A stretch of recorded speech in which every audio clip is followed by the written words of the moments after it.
우리 모두는 자주 그 얘기를 했다. 앤디가 한 일은 거의 믿을 수 없는 일이었다. 때때로 앤디가 가버려서 나는 슬프기도 했었다. 새장 안에 갇혀 살 수 없는 새들이 있다. 그 깃털은 너무나 찬란했다. 새들이 비상하는 그 기쁨을 빼앗는 것은 죄악이다. 하지만 난 우리가 갇힌 곳에서 그가 떠났기 때문에 허전했다. 내 친구가 그립다.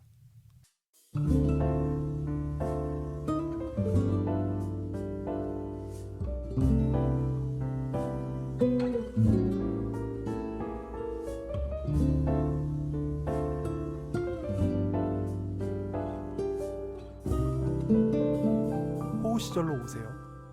그때 우리가 여기에 있습니다. 지금까지 총 7번의 에피소드를 통해서 쇼생크 탈출을 발굴해본 호우시절, 오늘 드디어 이 영화 쇼생크 탈출 발굴의 마지막 방송입니다. 오늘은 이 영화의 명장면 얘기부터 좀 해볼까 해요. 저희가 하나씩 명장면을 골라봤는데 저부터 얘기해도 될까요? 네. 물론 이제 이 영화에도 사실 공식 명장면이 하나 있긴 하죠. 그 탈옥에 성공한 앤디가 네. 빗속에서 이렇게 뭔가 막 포효하는 그런 장면이 음. 있는데 뭐 아마 우리 둘 다 그거를 고르지는 않았을 것 같고 이젠 너무 서로를 잘 알아. 저는 그냥 조금 제가 먼저 하고 싶었던 게 그냥 연기력이 너무 소름 돋게 뛰어난 장면이 하나 있어서 오. 골라봤어요. 뭐냐면 그 앤디 불륜 사건의 진범인 네. 엘모 브레치라는 인물이 잠깐 나오는데 그 인물이 이거 사실은 내가 죽였어 라고 하면서 그 자기 범행에 대해서 토미한테 말하는 장면이거든요. 그 장면 굉장히 인상 깊죠. 너무 소름 돋지 않아요? 맞아요. 이 장면? 이게 이때 이 엘모의 이 광기 네. 이게 막 시시덕거리면서 내가 사실 죽였는데 말이야 네. 엉뚱한 놈이 감옥에 가 있더라고 이러면서 막 웃는단 말이에요. 그러면서 맞아요. 네. 이 배우가 이 장면 연기를 전 지금도 소름이 돋아요. 너무 이 찐 광기를 담아서 맞아요. 잘 연기를 해서 그 영화 뭐죠? 그 조디 포스터 나왔었던 그 영화 양들의 침묵. 양들의 침묵도 네, 막 네. 생각이 나고 네, 네. 범인이 너무 소름 돋게 연기를 했기 때문에 저는 이 앤디의 또 절망이 잘 전달됐던 것 같아요. 아, 그 연기력의 힘을 좀 보여준 장면이 아니었나. 이 장면 네. 인상 깊죠. 네, 기억나시죠? 네. 네, 인상 깊죠. 연출도 너무 잘했고요. 맞아요. 막 그렇게 인물을 이렇게 서서히 다가가면서 정말 우리를 이렇게 전율하게 만들었었던. 저는 이 영화 보면서 그 카메라 워크가 네. 그때는 드론도 없었는데 맞아요. 너무 연출을 잘한 느낌이 들어서 정말 멀리서 그 교도소 배경을 이렇게 전경을 쫙 보여주는 보여주는? 부분이나 네. 아니면 조금 전에 말씀하셨던 음, 그 범인을 조망하는 어떤 카메라의 구도나 이런 게 네. 30년 전 영화라고 생각이 전혀 안 들어요. 맞아요. 촌스럽지 않아요, 진짜. 맞습니다. 너무 잘 만들었습니다. 그 장면은 음, 굉장히 이 영화에서 아주 잠깐 등장하는 두 사람이잖아요, 사실은. 그렇죠. 터미도 그렇고 그렇죠. 그 죄수도 그렇고. 네. 그런데도 또 하나의 한 에피로 관객들을 이제 몰입하게 만든 맞습니다. 아주 특별한 연기와 연출이 있었던 장면으로 음. 저도 기억하고 있습니다. 네.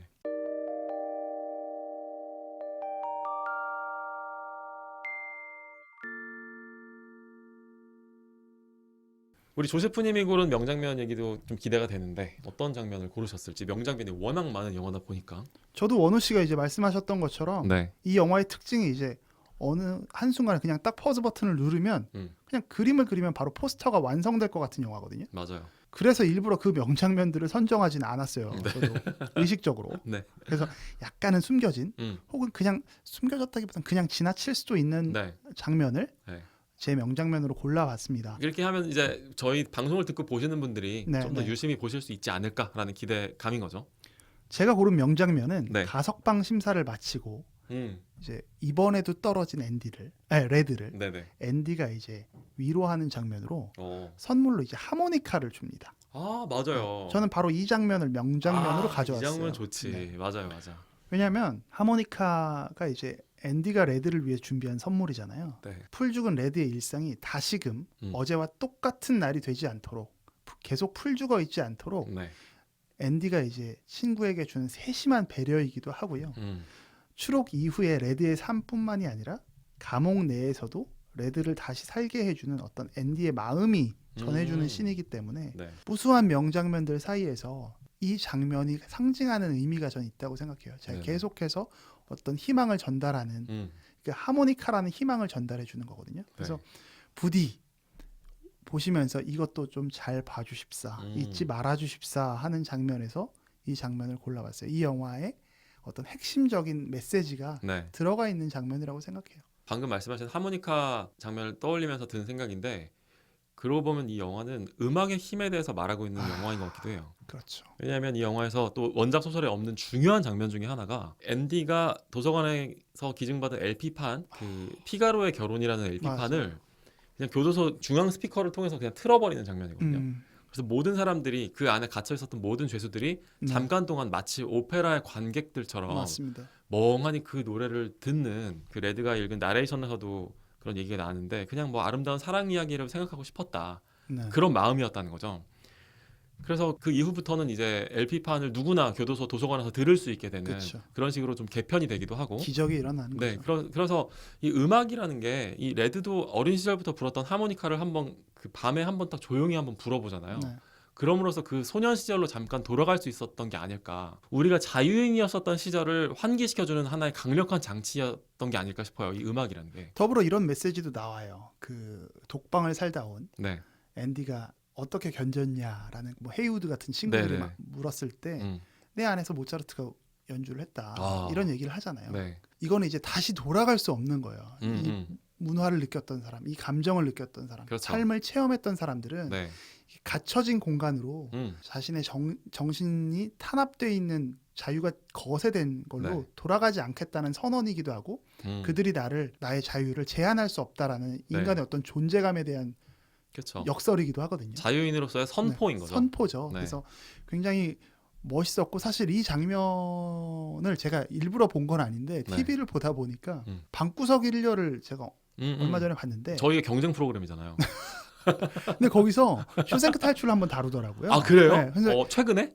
뭐 모르겠어요. 재방송도 저희가 워낙 많이 워낙에 하니까. 저희 경쟁 프로그램이라서 모니터 안 하거든요. 그래서 사실 저희가 잘 안 보잖아요. 근데 우연히 봤는데 제가 네. 이 출처를 남기려고 하는 거예요. 사실 네네네네. 제가 이 생각을 먼저 한 게 아니라는 네네네. 건데 아주 그 양심적이신 분. 이 영화의 그 피가로의 결혼이라는 네네. 거는 프랭크 다라본트 감독이 각본을 쓰면서 많이 들었던 음. 음악이래요. 네네. 그래서 그거를 그냥 그 누구죠? 팀 로빈스가 음. 다라본트 감독한테 그러면 듭시다 해서 탄생한 장면이라고 하더라고요. 오. 그래서 실제로 그 가사의 의미가 진짜 중요한 게 아니라 네네네네. 이 사람이 본인이 극본을 쓰면서 느꼈던 이 감정을 네. 그냥 관객에게 전달해주고 싶었고 그게 또 잘 맞아들었고 네. 그걸 이제 모건 프리먼이 아주 멋진 나레이션으로 네. 그 가사는 중요하지 않다라는 어. 걸로 아주 이 명장면이 탄생했었다고 되게 하더라고요. 그 우연히 탄생한 어떤 네. 명장면이었던 거군요. 그렇습니다. 또 저희가 이제 내용이 겹칠까봐 사실은 네, 네. 일부러 좀 안 보는 것도 있는데 맞아요. 좋은 내용이 또 나왔었군요.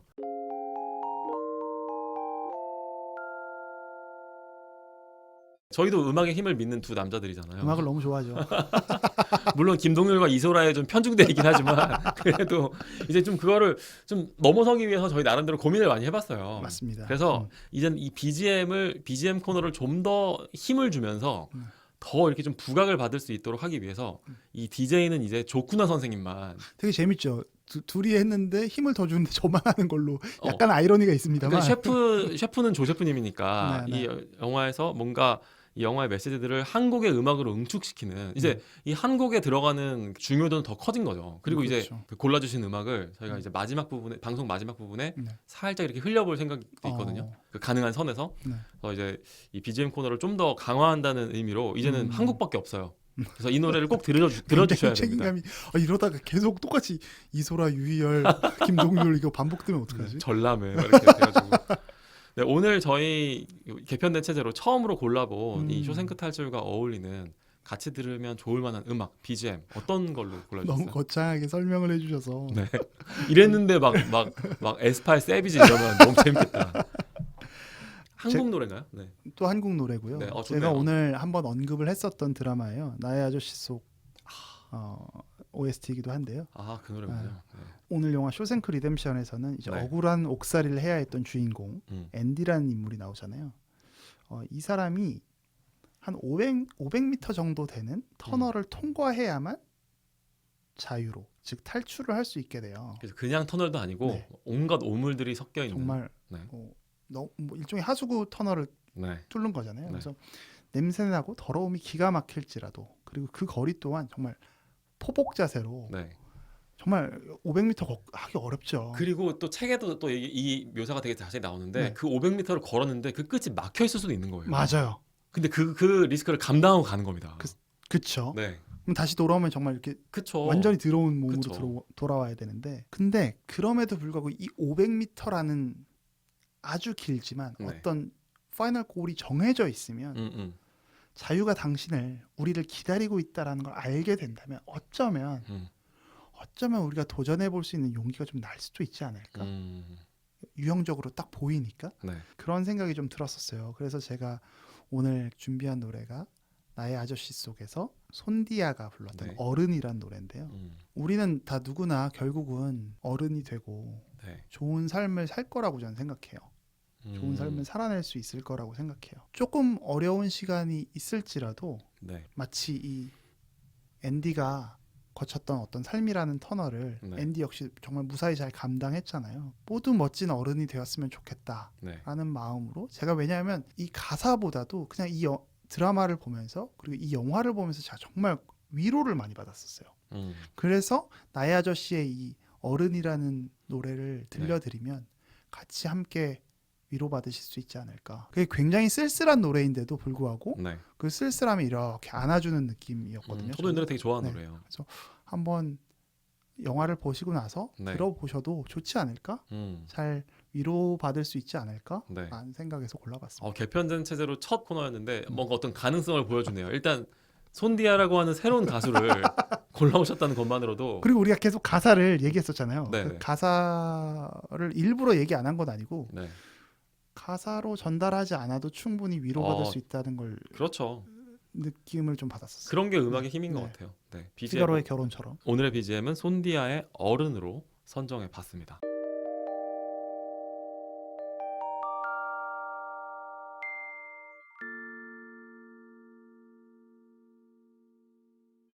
저희가 굉장히 오랫동안 준비를 오래 했다기보다 어쩌다 보니 좀 그냥 늘어졌었던 대기 시간이 그냥 네. 길었죠. 네. 되게 시간이 길었는데 저 때문에. 그렇지만 네. 정말 너무 사랑하는 영화였다는 건 이번에도 변함이 없었고, 맞아요. 그 어떤 작품과 비교해도 좀 앞쪽에 있지 않을까라는 맞아요. 생각을 했었습니다. 진짜 그렇고 이 쇼생크 탈출을 속초에서 저희가 같이 봤었던 그 순간을 제가 너무 사랑하게 됐어요. 21년 12월 말이었죠. 너무 소중한 추억으로 네.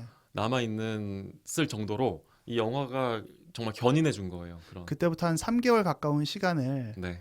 쇼생크 안에서 저희가 같이 있지 않았나 싶은데, 행복하게 수감돼 네. 있었죠. 네. 이게 탈출이 될지 리뎀션이 될지 모르겠지만 어쨌든 마무리를 하면서 네. 역시 이번에도 저희가 부족하지만 네. 이 한 줄 평, 한 줄 요약을 한번 해보려고 해요. 원우 씨의 한 줄 평부터 먼저 들어보도록 하겠습니다. 바로 읽어볼게요. 우리를 가두는 것은 쇼생크의 창살이 아니라 내 인생에 다음은 없다고 믿는 절망의 유혹이다. 라는 문장을 써봤습니다. 그야말로 희망에 대한 이야기인데, 사실은 희망과 절망이 있을 때 저는 역설적이게도 절망이 더 달콤하다고 생각해요. 오, 있죠. 네. 그런 거 있죠. 절망이 더 우리에게 쉬워요. 음. 절망이 더 뭔가 평탄해 보일 때가 많단 말이에요. 아하. 그래서 우리가 종종 절망의 길로 가곤 하는 거죠. 그렇기 때문에 이 한 줄 평에서 제가 절망의 유혹이라는 표현을 쓴 게 네. 어찌 보면 레드랑 생각이 비슷한 걸 수도 있죠. 절망이 더 우리한테 그럴듯한 이야기를 들려주거든요. 희망은 그렇지 않아요. 희망은 되게 뭔가를 뛰어넘는 이야기를 들려주기 때문에 그게 되겠어? 라고 하는 우리 안에 있는 그 비관주의자들을 마구 소환하는 경우들이 많다는 거죠. 변명을 못하게 하죠. 그렇죠. 그러다 보니까 이 절망의 유혹에 하루하루 하나하나 수긍해주기 시작하면 사실은 그 끝은 너무나 명백해요. 그냥 죽음이 있고 그 다음은 없다고밖에 생각할 수 없는, 그냥 사방이 막혀있는 그야말로 독방인 거죠. 그 안에서 그냥 시간이 흘러가는 걸 지켜보면서 절망 속에서 그냥 시들어가는 것밖에는 우리 인생에 다음이 없는 겁니다. 그거야말로 우리를 가두게 되는 그런 인생의 슬픈 이야기로 연결되는 게 아닐까라는 생각이 들었고, 뭐 그런 얘기들 있잖아요. 앤디가 맨 처음에 수감됐을 때 대단히 당당하고 뭔가 의연한 태도로 이렇게 수감 생활을 시작하잖아요. 그렇죠. 그게 봤을 때 저는 앤디가 그럼 되게 막 희망에 가득 찬 인물일까, 뭐 되게 긍정적인 사람일까? 전 그 반대라고 생각해요. 오히려 극도의 비관주의자이기 때문에 기대하는 바가 전혀 없어서 그럴 수 있었다는 생각이 또 들더라고요. 아하. 극한의 극한의 비관주의자는 저는 현실의 어떤 미시적인 행동에 있어서는 낙관주의자일 수 있다고 보거든요. 그런 역설들이 좀 기능했던 게 아닐까라는 생각이 들면서, 저는 진정한 의미에서 우리가 희망의 마지막 끈을 붙잡을 수 있도록 음.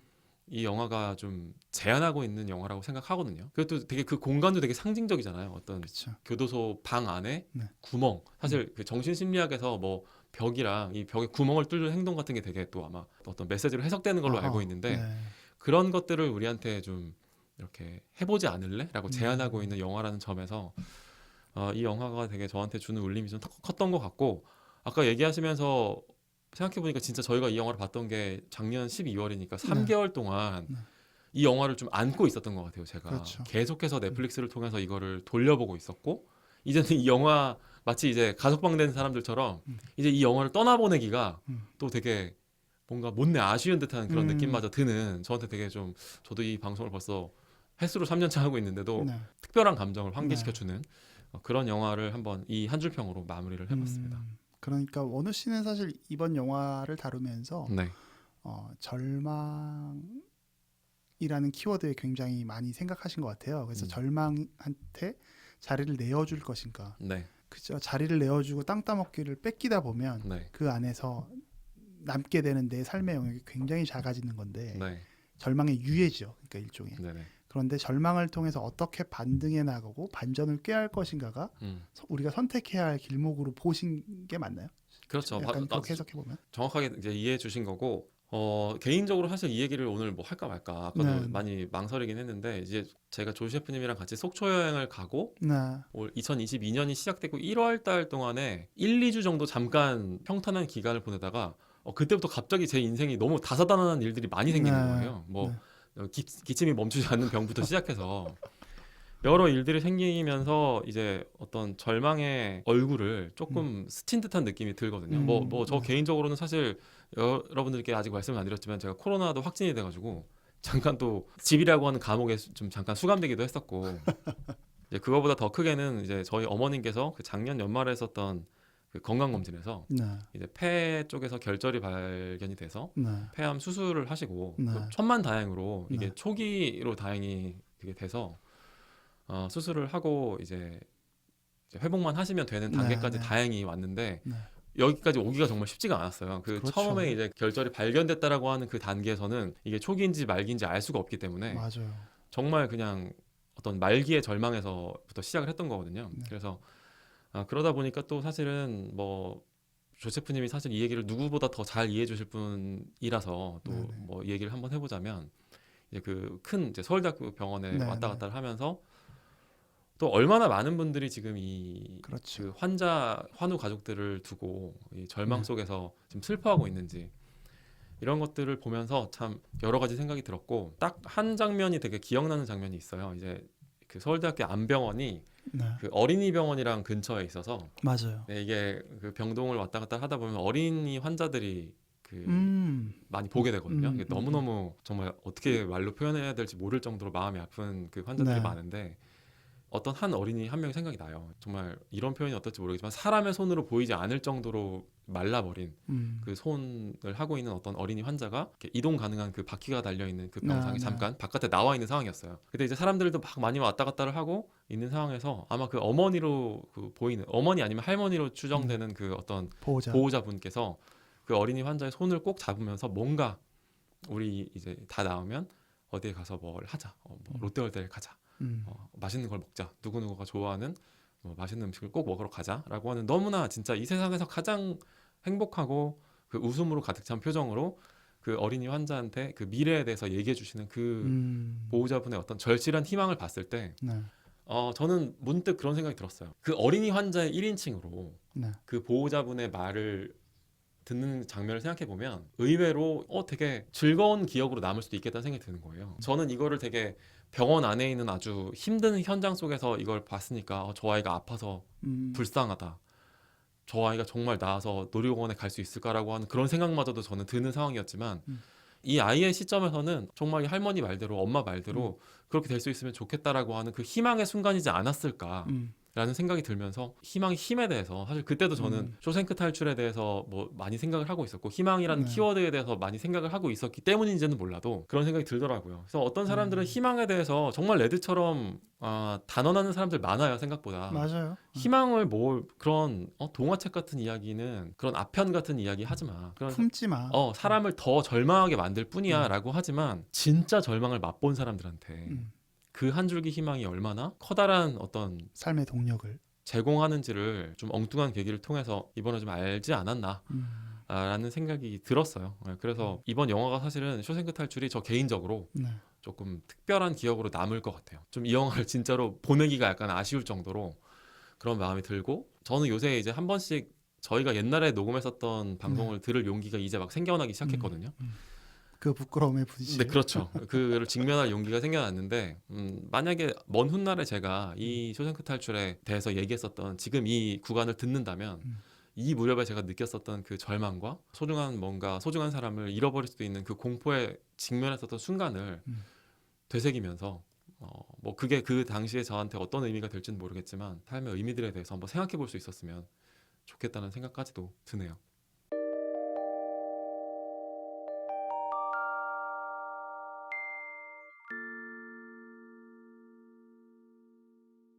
네, 조금 길게 말씀을 드렸는데 이제는 정말로 우리 쇼생크 탈출의 마지막 코너입니다. 이제는 조 셰프님의 한 줄 평을 들으면 저희의 한 편의 영화 발굴이 끝나는 거거든요. 그러니까 이 영화는 정말 졸업하는 느낌이에요. 네, 그러니까 졸업 시즌이기도 네, 했네요. 그래서 그러고 보니까. 보내기가 되게 안타까워지지만 원우 네. 씨 얘기 들으면서 음, 그렇지만 보내야 되는 것도 맞는 것 같아요. 그렇죠. 다음 영화 해야죠.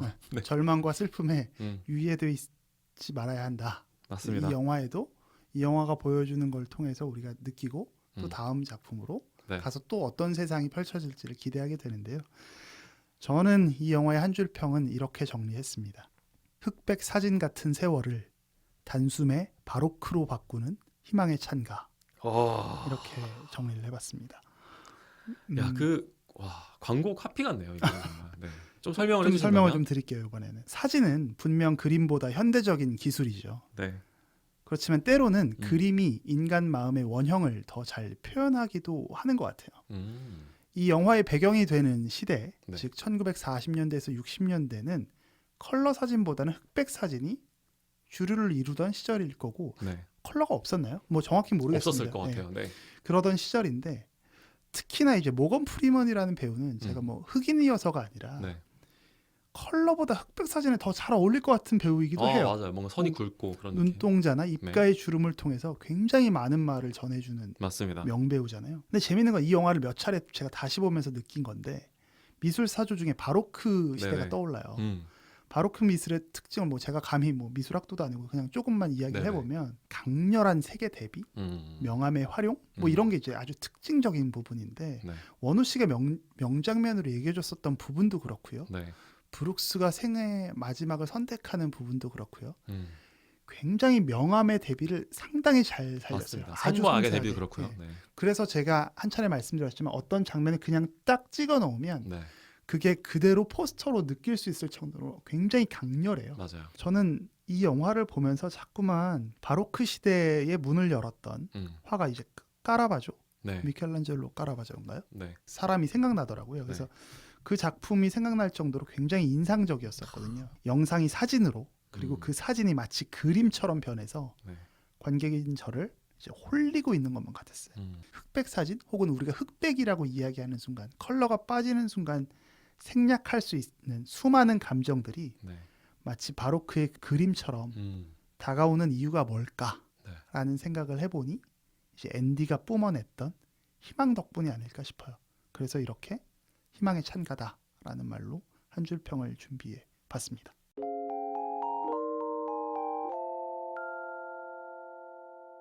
좋습니다. 저희 조 셰프님의 한 줄 평까지를 해서 이 영화 쭉 쇼생크 탈출 발굴 작업을 마쳐봤는데 어떠셨어요? 전반적으로 이 영화? 이 영화 보면서 저도 많은 일이 있었어요. 원우 씨만큼은 아니어도 제 나름대로도 오늘 원우 씨가 주로 이야기했었던 어떤 절망의 네. 순간이라고 느껴질 수 있는 부분들도 많이 공감을 하는데요. 네. 그렇지만 희망의 반대말이 절망이 아닌 것 같아요. 희망의 반대말은 좀 포기인 것 같고 그래서 그렇네요, 진짜. 그 희망과 절망은 어찌 보면 진짜 원우 씨 말씀처럼 같은 궤를 동전의 양면처럼 네. 계속해서 우리에게 우리 삶에서 아마 희망도 느끼고 절망도 느끼겠지만 네, 이 영화가 위로를 주는 거는 그렇지만 네, 우리의 삶은 계속된다라는 생각인 것 같거든요. 음, 어떻게든지 우리의 삶이 계속될 수 있는 부분을 하나의 한 2시간 동안에 네, 아주 여러 가지 에피소드를 통해서 지루하지 않게 네, 너무나 유쾌하고 감동적으로 프랭크 데러번트 감독이 우리에게 준 맞습니다. 선물이 아닐까 네. 생각하면서 너무 귀하게 생각하는 영화였던 것 너무 같아요. 위대한 네. 영화라는 생각이 네. 듭니다. 이 쇼생크 탈출은 정말로. 맞아요. 네. 그래서 꼭 이렇게 저희가 굉장히 늘 영화를 많이 격찬합니다만 네. 이 영화만큼은 왜냐면 이제 이미 27년이 지났고 네. 사람들이 너무 흔하게 명화라고 하면 네.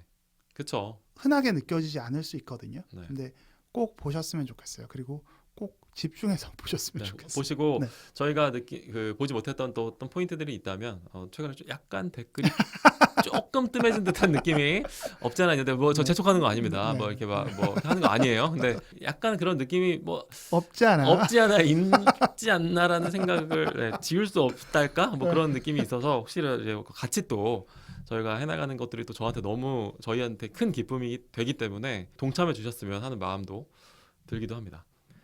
저희 이제 다음 작품은 뭘 한번 발굴해 볼까요? 이 쇼생크 탈출 다음에 나오는 작품은 사실 되게 저희가 고민하고 있어요. 뭐 결국은 고르긴 고를 건데요. 네. 그 이제 2개 정도 고민되고 있는 거를 그냥 고민되고 있는 채로 말씀드릴까요? 그렇죠. 뭐 그래도 여러분들이 어떤 선택을 하시든 저희가 어떤 작품을 선택해서 이미 하고 있겠지만 네.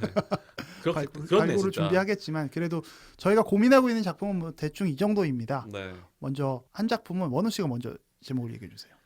한 작품은 한국 영화고 2001년도에 나온 그 이정재, 이영애 주연의 한국 영화 선물이라고 하는 영화가 있어요. 명작이죠. 네, 이 영화가 한국 영화 안 한 지가 좀 오래되기도 했고 그래서 좀 한국 영화를 게다가 또 호우 시절에 딱 이 기간에 있는 한국 영화를 좀 발굴해 본다는 의미 그다음에 또 최근에 이제 이정재 배우가 뭐 오징어 게임을 통해서 세계로 어마어마한 지금 대배우가 되셨잖아요. 그렇죠. 근데 이때만 하더라도 90년대 후반 이때만 하더라도 여러분들 그거 혹시 알고 계세요? 이병헌, 이정재가 이런 배우들이 90년대 중후반에 발연기의 아이콘들이었어요. 풋 액팅. 진짜 정말 저는 이병헌 배우님의 경우에는 실제로 경향신문에서 한번 저격을 당했었어요. 진짜. 맞아요. 한번 소개를 해주셨었죠. 네, 요즘 배우들 문제 있다. 문제 있다.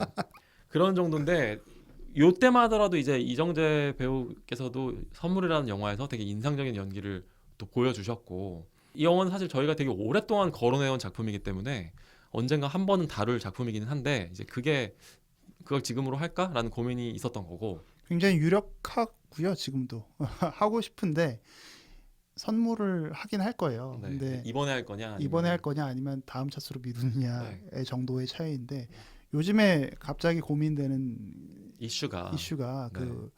모르겠습니다. 이제 러시아의 우크라이나 침공이 과연 언제까지 계속될지는 모르겠는데 네, 생각보다 좀 길어지고 있기는 네. 하죠. 네. 그래서 이 부분에 대한 우리가 전쟁이나 혹은 인간의 광기나 이런 부분에 대한 내용을 좀 다뤄봐야 하지 않나? 어떤 지금의 시대상을 고려했을 때라는 생각 때문에 딱 부합하는 내용은 아니지만 네. 뭐 그 시절에 있었던 뭐 쉰들러 리스트나 네. 혹은 뭐 인생은 아름다워나 혹은 라이언 일병 구하기 정도의 네. 뭐 2차 세계대전 때의 이야기들을 해볼까를 같이 고민하고 있어요. 어떤 작품이 될지는 잘 모르겠지만 네. 어떤 작품이 되어도 의리 있게 들어주시기 바랍니다. 이제 의리를 강요하시는군요. 요구하시는군요. 네. 근데 이제 말씀 듣다 보니까 그런 생각은 들어요. 이제 러시아 우크라이나의 경우 또 워낙에 최근에 있었던 이슈이기도 하고 네. 선물은 저희가 언젠가는 하긴 할 거니까. 네. 그리고 또 선물의 경우에는 저희가 지금 좀 사실 모시고 싶은 패널이 하나 또 있잖아요. 맞아요. 그분을 네. 좀 섭외하는데 좀 시간이 걸리려나? 그분은 근데 못 모실 것 같아요. 근데. 못 모실 것 같고 그분은 우리 네. 방송 아마 안 듣고 있는 것 같은데. 그러니까 근데 링크는 보내줬는데. 그러니까 다른 방송은 안 들어도 되는데 그냥 그 선물 한정으로 그런 걸 뭐라고 하죠? 헌정 방송? 뭔가 한정 방송이죠. 그렇죠. 네. 게스트를 한번 모시고 싶은 분이 있어서 저희가 또 생각이 네. 많아지는 부분이 있는데 네. 그러면 제가 언급했었던 3편 중에 하나로 네. 갖고 오겠습니다. 셋 다 워낙 명화로 꼽히는 영화들이어서요. 네. 네. 무엇을 갖고 와도 여러분들께서는 의리 있게. 만족하실 겁니다. 네, 그럼 저희가 그럼 조금 열어놓고 다음 작품으로 한번 넘어가 보도록 하겠습니다. 1994년에 뿌려진 희망의 꽃씨가 2022년에 여러분 마음속에서 부디 꽃피우길.